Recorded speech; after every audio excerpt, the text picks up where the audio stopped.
Hey guys, I figure it's about time I record a little channel intro slash trailer, if you will, on what my channel is about and who I am. So I'm going to try and keep this really brief, which is kind of difficult for me, but let's just kind of get to it. So I'm Mike.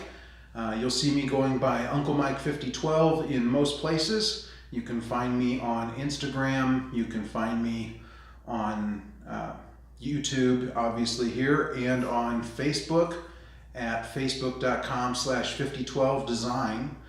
And you can find me on Twitch, where I do live streams of artwork. So, artwork, but I'm standing in a garage workshop. What's going on there? Basically, I'm disabled. I've got some pretty serious autoimmune diseases that prevent me from doing much physical activity and keep me very fatigued most of the time. So right now I'm basically just working a little bit as a designer and keeping myself busy out here in the shop as much as I can, just to try to stay active and keep moving and hopefully getting a little bit better. There's no cure for what I have, but with a lot of hard work, I can hopefully improve my day-to-day life. So that's kind of the purpose of what I'm doing in life and kind of the center of this channel, I suppose. That's pretty much what we're talking about here. What am I into, and how do I cope with disability, and what things do I enjoy doing to try and better myself, even though I am less able. So so let's just talk about a couple of things I'm into real quick. Obviously, as I mentioned, I do some design work. Graphic design is something that I've kind of been into for all of my life. Ever since I was young, I really like to draw and do illustrations and do character art. That was a big thing for me all through high school, and then kind of later in life, as I started to try to make some extra money on the side, dealing with when I was still working, or now that I'm disabled, I figured, using my design background and education, I can fill some gaps in our budget. And so I try and do that as much as possible. I do have a lot of difficulty more and more lately with my hands, dexterity issues in my hands, as well as just being able to sit at a desk for very long, or stand up for very long, or do anything for very long. But I'm doing what I can, and helping some friends out in the YouTube community with logos for their channels and patch designs and things like that, as well as designing flyers for local businesses, business cards, all kinds of things like that. A lot of logo designs as well. So that's kind of the professional side of 5012 design, and that's kind of how I try to make some money, at least. And then other than that, I'm trying to keep myself busy. Like I think I said here, I've recorded this twice now. I try to keep myself busy by doing physical activities that are going to help maintain motion so that my back doesn't basically freeze up. I have what's called Ankylosing Spondylitis, or bamboo spine, and you can do your research on that if you want. It's not all I'm dealing with, but it's a big part of it. And essentially, over time, my back should end up fusing together and looking sort of like a stick of bamboo. So in order to prevent that, I need to keep moving as much as possible.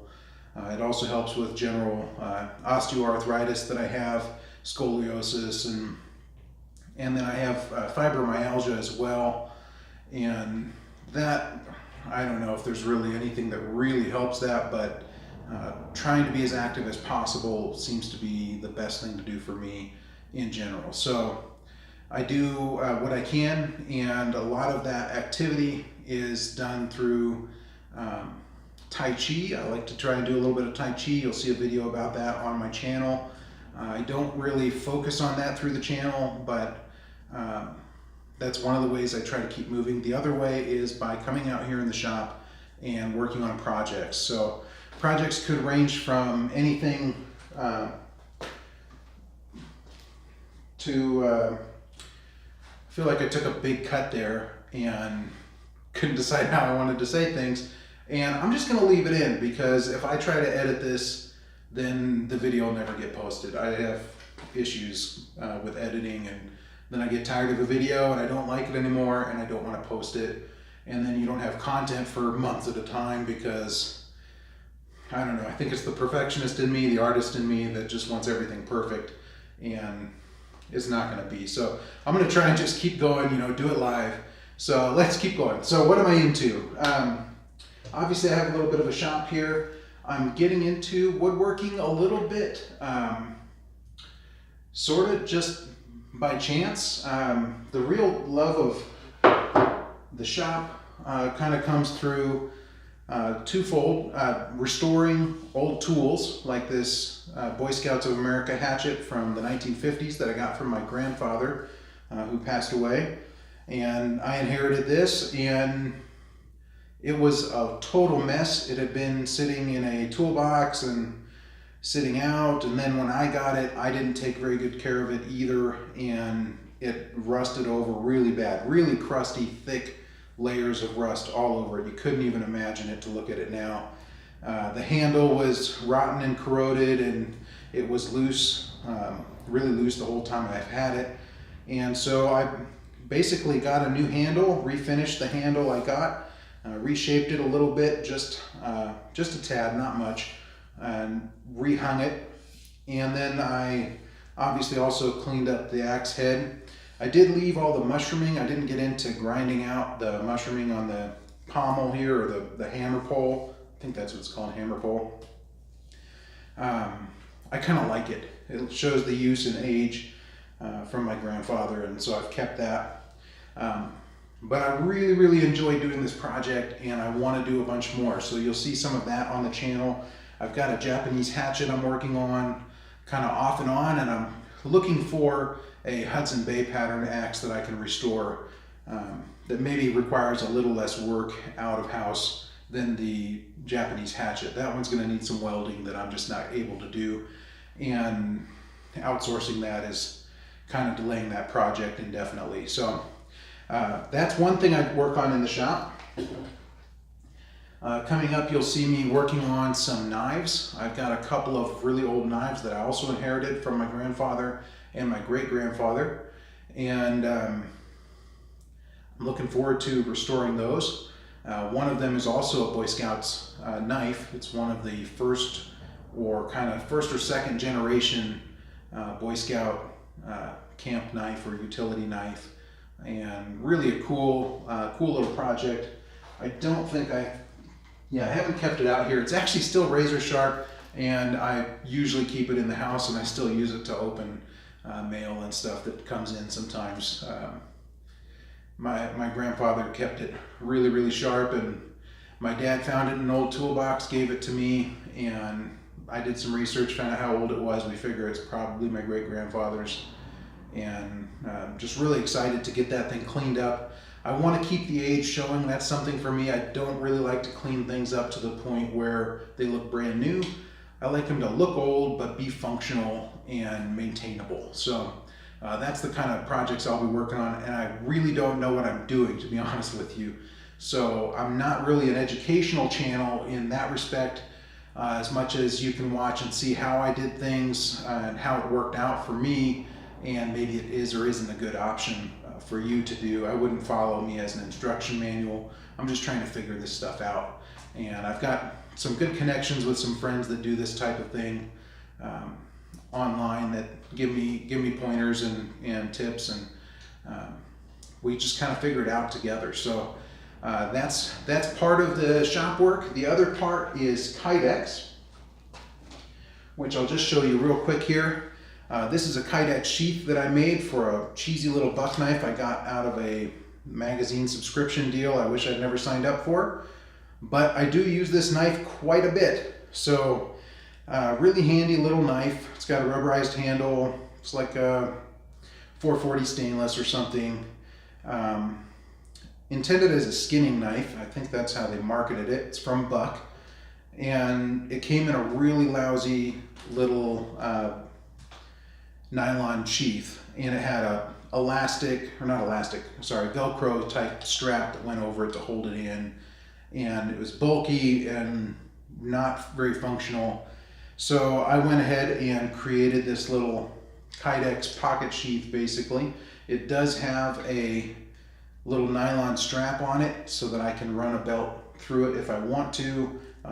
It's also got paracord lashing points if I want to tie it onto a backpack or something like that.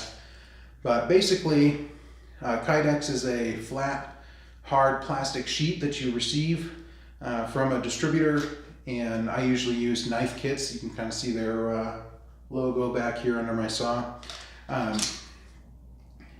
And I heat it up, it becomes very malleable, and then I press it in a really rudimentary press. It's really simple to do, and it takes on the form of the knife. And basically you can heat it up and get it to retention, or give you retention on that knife. There's different ways to do that. This one has very light retention. That was by design, one, because I wanted it very minimal, and two, because I didn't want to store it, hung upside down. It's not going to be hanging on gear or anything. For the most part, I actually really just keep this thing in my kitchen. And more than anything, this Kydex sheath serves to keep you from cutting yourself on it when you're pulling it out of a drawer or a basket. We've got a little basket actually that it usually sits in. So that's one of the projects I do. That kind of got the shop started. I thought Kydex seemed really cool. I saw some videos on YouTube. I thought I could maybe do that, and that's something that I want to work on. So you'll see me working on redoing a Kydex sheath for this guy. This is my BK7 from K-Bar, Becker BK7. And I really like this knife. Fantastic knife. It was a birthday gift from my wife, and has a really great feel in the hand, really great weight to it, very large sort of survival combat knife. And it comes with this decent but not fantastic nylon sheath. So things that I like about the nylon sheath: it has a pouch up front that I can keep stuff in. Nothing quite fits in there, but it's there. It's Velcro, makes a lot of noise. Velcro on the strap underneath. You can see there's, like, why did they do that? And a snap closure on it to hold it in because it won't stay in otherwise. It's got some kind of goofy double Velcro belt loop with a snap, totally useless, and a MOLLE attachment on the back. That I like. I like that it has a pouch. I just wish it was more functional. And sorry, I'm gonna just flatten that down a little bit here.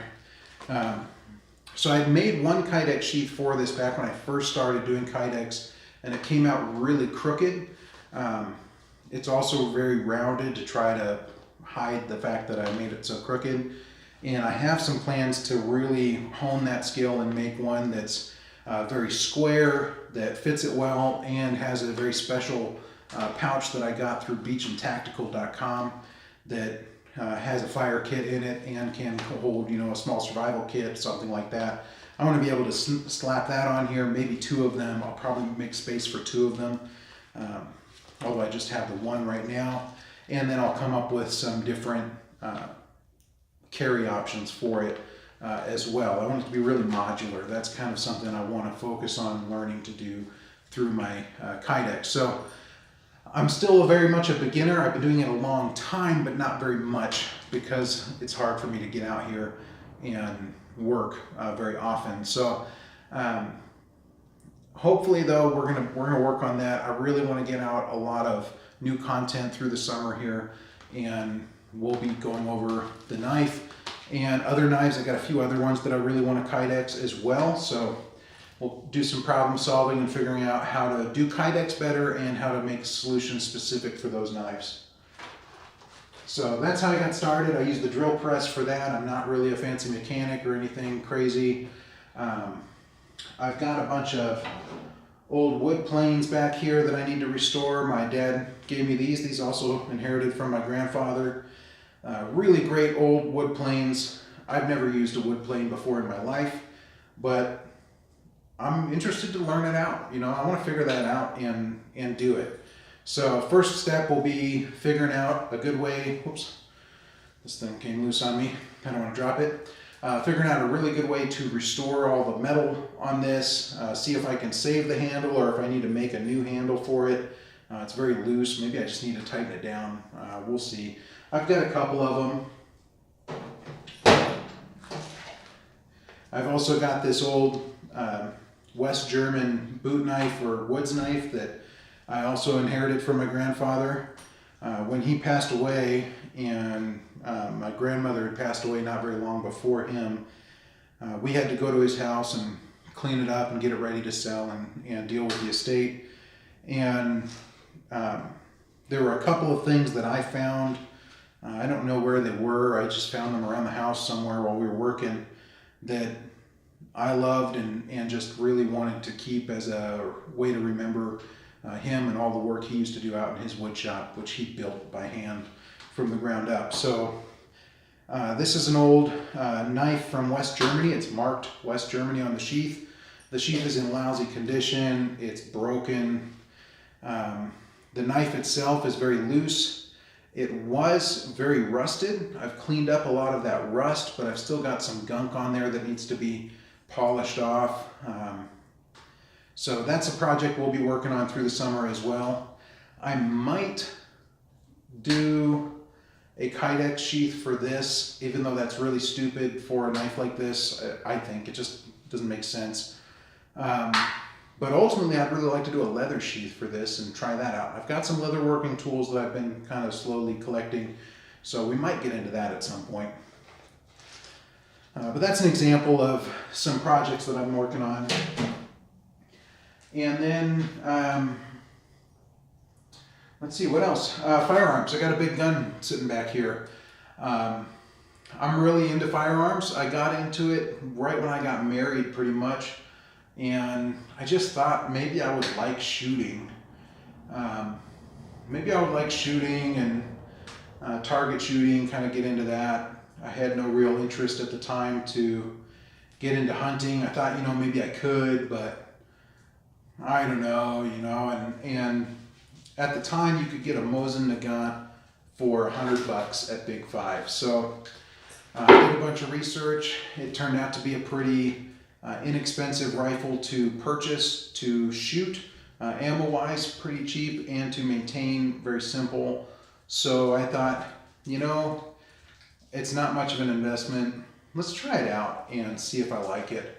And so I bought the Mosin Nagant at Big 5 with a cleaning kit for like $124 and change, and bought some ammo for it. Went out to my local gun club at the time back in Washington and fired off a round. It was loud and exciting. It smelled awesome. Cranking that bolt back, seeing the brass fly out, just like you see in the video games, in the movies, whatever. There was a point in history that I felt like I was transported to, and it was the most amazing experience for me, and I just loved it. So I kept shooting it. I tried to sporterize it at one point, and I couldn't do it. My wife bought me a stock for it, really nice, really nice synthetic stock, and I pulled the metal rings off the wood stock, and I couldn't get one of the rings off over the front sight, and the recommendation was to bend it open, but it would probably never bend shut and might break.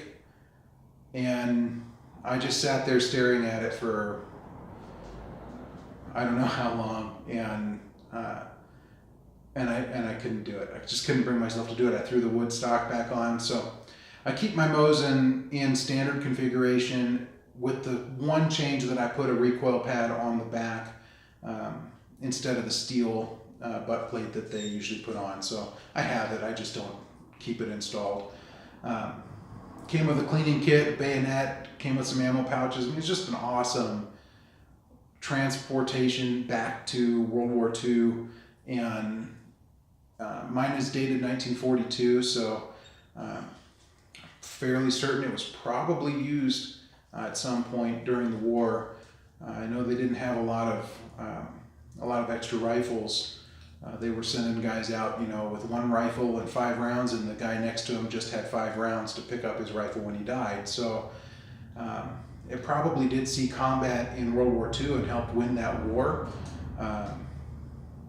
That's just fascinating to me, and I fell in love with shooting through that. So before that, I had shot a Beretta 9mm that I rented with some buddies at a public range, and I had fun with that too, but it just wasn't quite the same experience as having my own gun, cleaning it, maintaining it, and shooting it, and fell in love with it. So from there I ended up buying a pistol, and I bought a 1022 because everyone should have one, and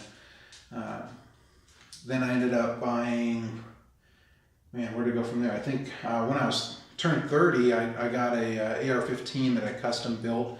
I didn't build it myself, I just selected all the parts and had it put together by a local shop that's gone out of business, unfortunately. Hi buddy, I got dogs too. Here you go. Hey, there's Max. Yeah, this is Max, my largest dog, but my youngest. And I have a little guy named Duke. He's down below. Here, Duke, you want to come up on the video? Come here. Yeah, come on, buddy. Oh, let's pick you. There you go. This is Duke.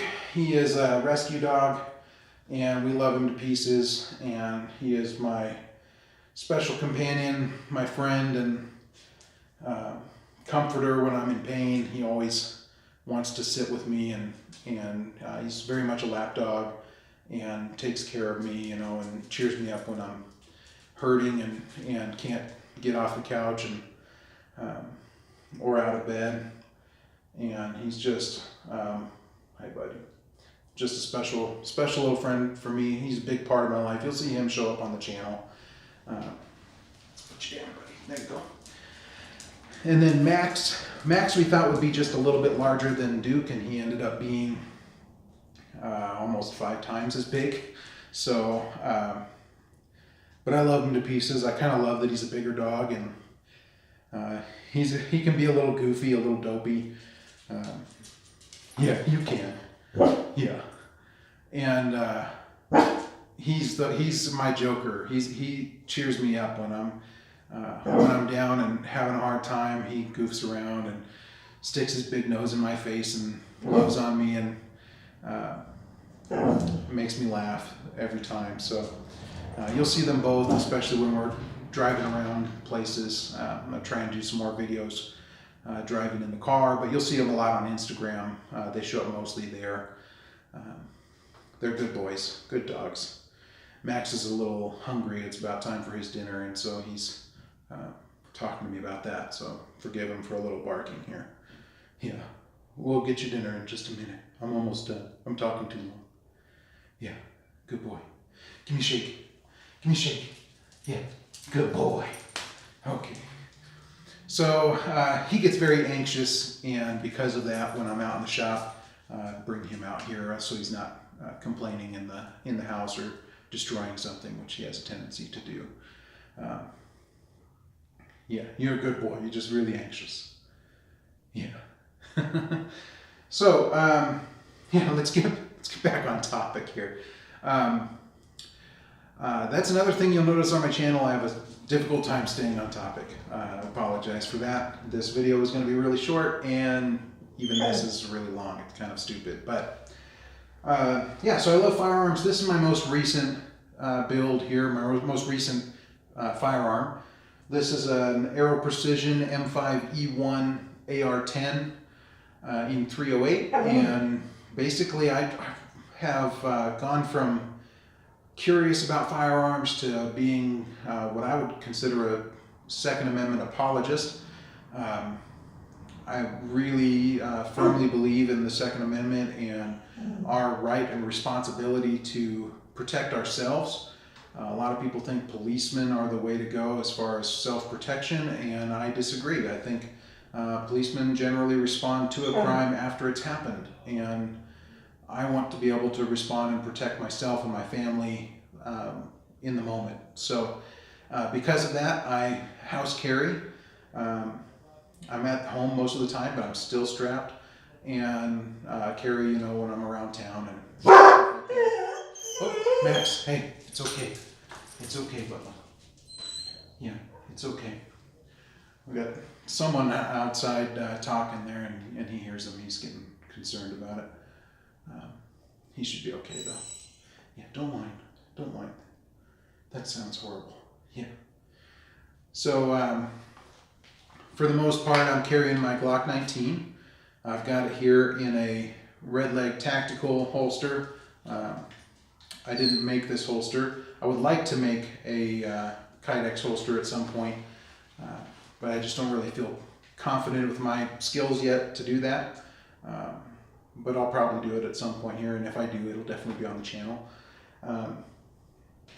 But yeah, so I went from wanting to maybe do some plinking to Second Amendment apologist, and being very passionate about freedom and our ability to defend ourselves, and not only that, but also to hold our government accountable.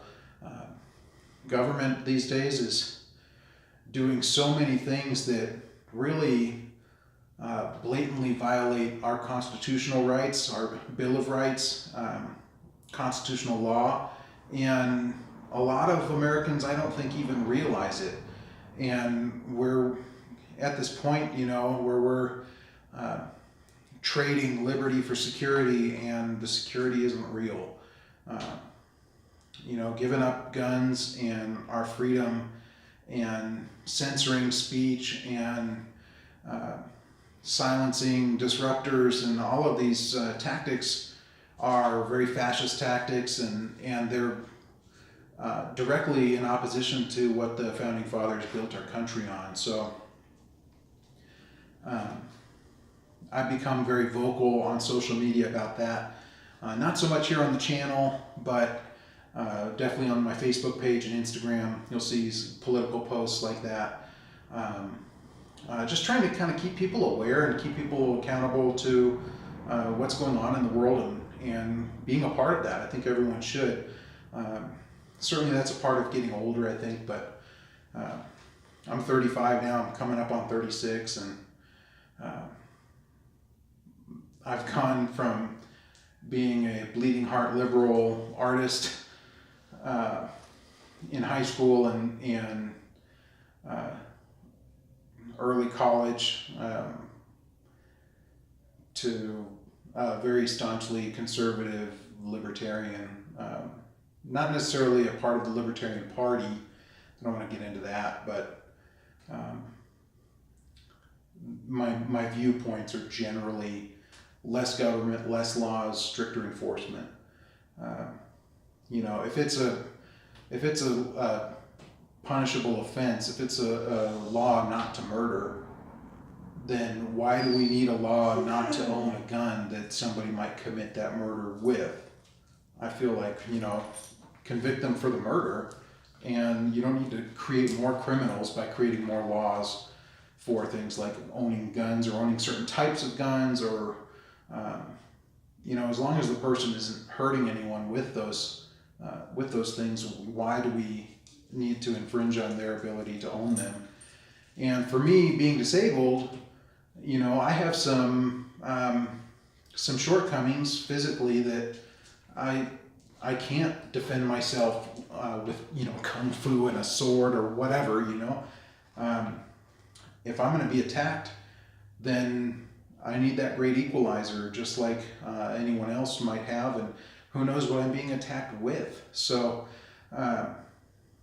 I also have limitations on what I can handle as far as recoil.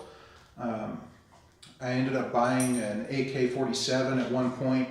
I was really excited to have one. I'd never had one, and seen them, watching YouTube. I'm a big YouTube watcher, more than a maker, and I got that gun. I knew how to pull it apart. I knew how to field strip it, clean it, put it back together.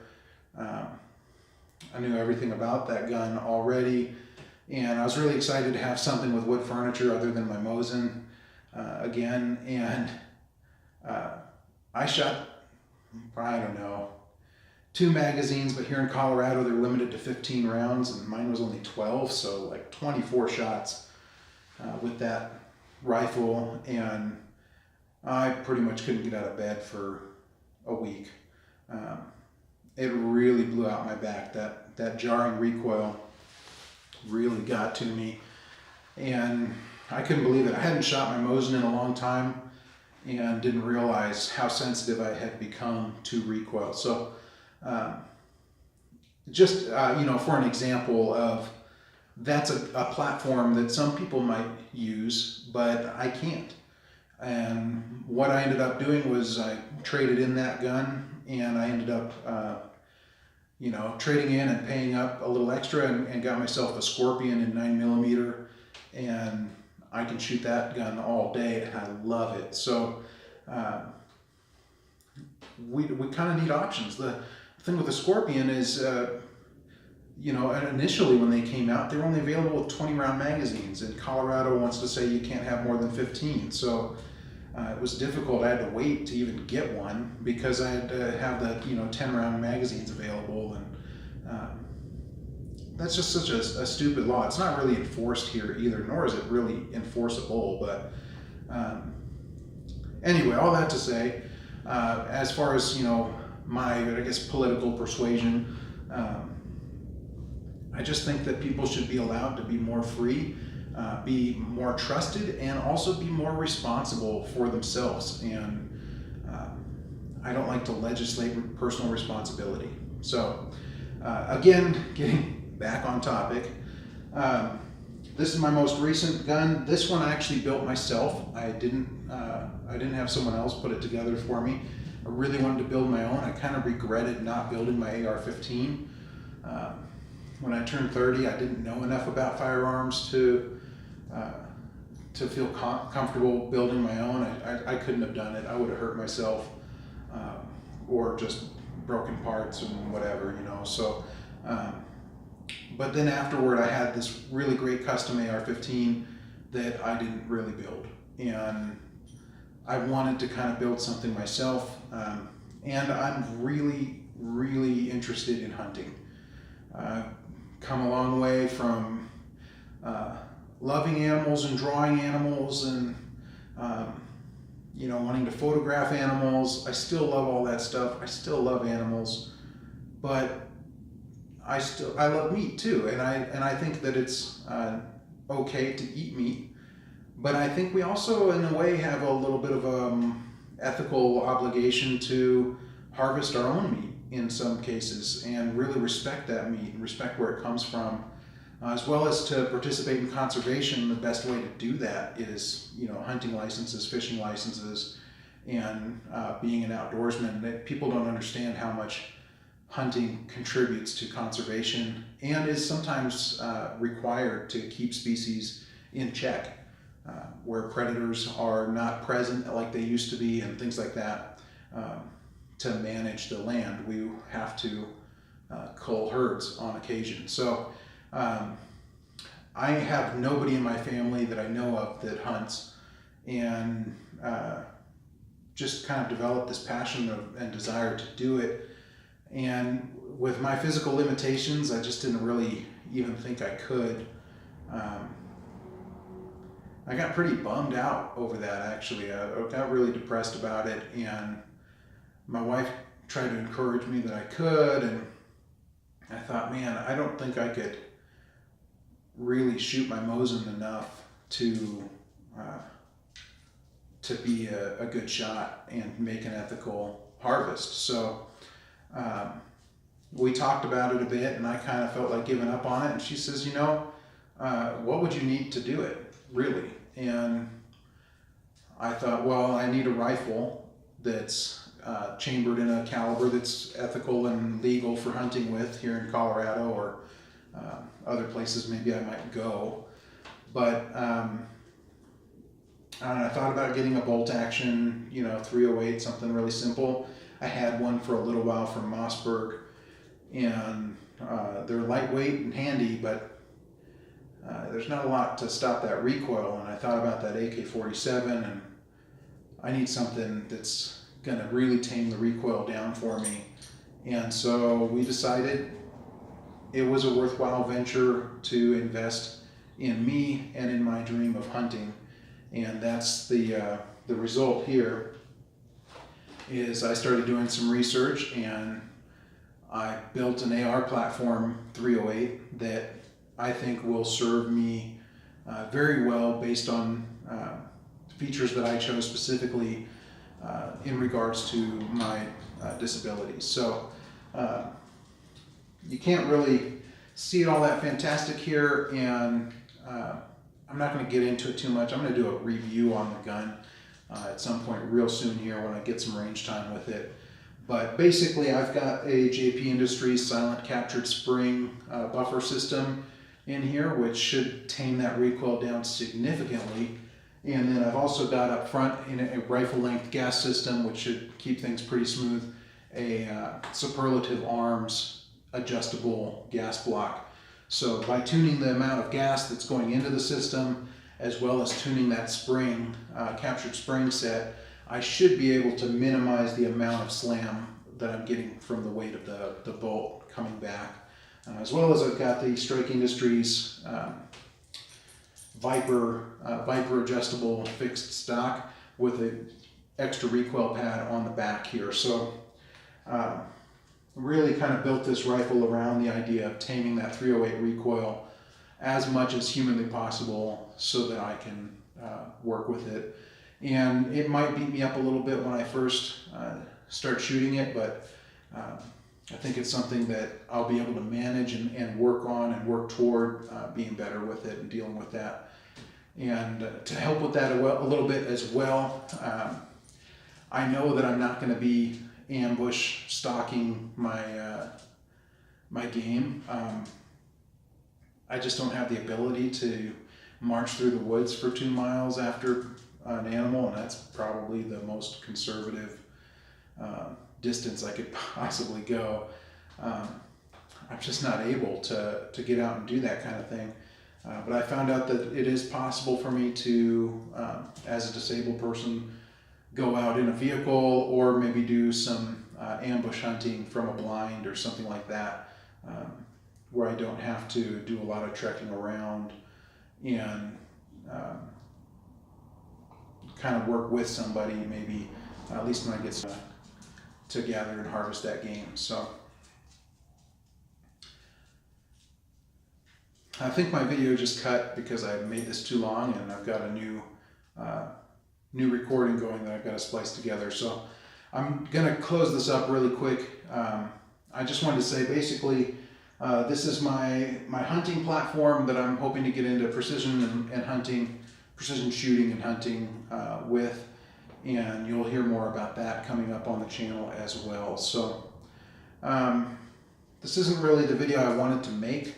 I wanted to keep this brief and simple and to the point, and I didn't manage to do that, obviously, but if you've stuck around and watched, I really appreciate you watching.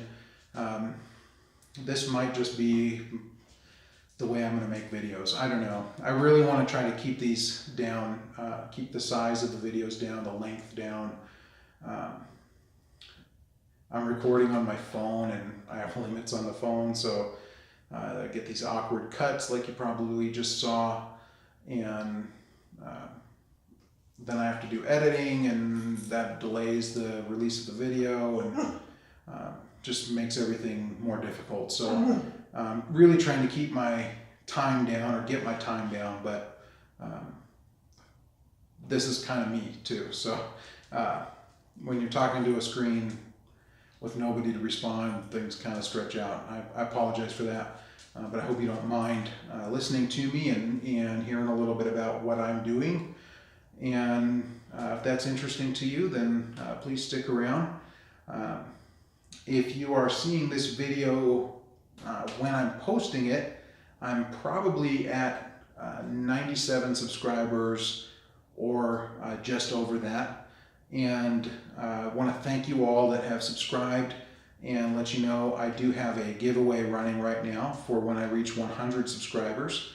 And we're really, really close. 3 more people, we're going to be there, and we're going to put together a few of my buddies and I, as well as a few brands that I really like that have offered to contribute. We're going to put together a really cool little gift package to send out to one lucky viewer, and maybe we'll have some extras that we can send out to some other folks as well.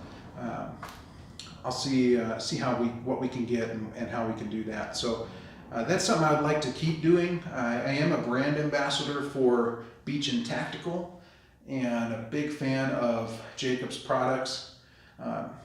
My dog's collar and leash are from Beach and Tactical. My rifle slings come from Beach and Tactical. I've got a little pouch I mentioned earlier about putting on that knife. That's also from Beach and Tactical. Really, really great guy that I've met through YouTube initially, and then Facebook, and really become friends with. And I've done some work for him, design work, and we've kind of traded back and forth. And he's offered to sponsor me in a way with not only a discount code for you on his website, so beachandtactical.com. When you enter your order, put in Uncle Mike 5012. I do spell Uncle with a K, so pay attention to that. Uncle Mike 5012. I'll probably put it at the bottom of the screen here.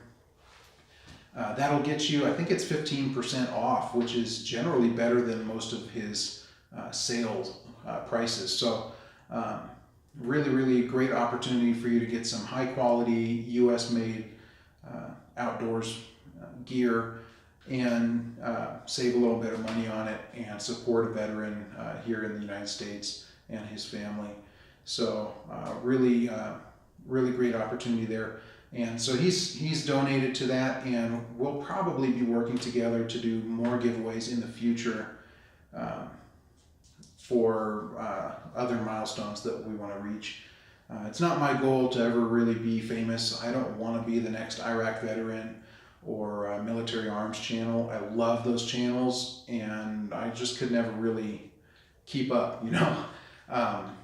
But I do want to hold myself accountable to getting out in the shop, doing some work, getting some movement in, and you know, improving myself in some way or another. And this is how I'm doing it. So if you enjoy it, if you like hanging out, then please, by all means, stick around, subscribe to the channel, hit the little bell so you get notifications, and go follow me on Instagram at Uncle Mike 5012, or on Facebook at facebook.com/5012design. That address might change. I'm kind of considering maybe even just separating my channel content versus my more professional design content. Probably a really good idea for me to do that at this point. So we'll see. I don't know.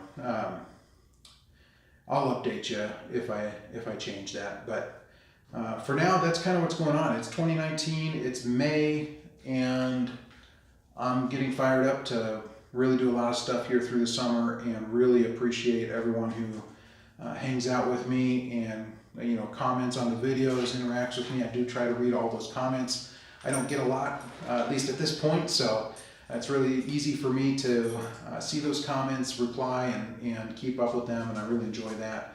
And you'll see me also interacting on some other channels and things like that. And I just really appreciate the opportunity to meet new people and hang out and have some fun. So I've got to feed my dog. He's very hungry and ready for dinner. Thanks for watching. You have a great day.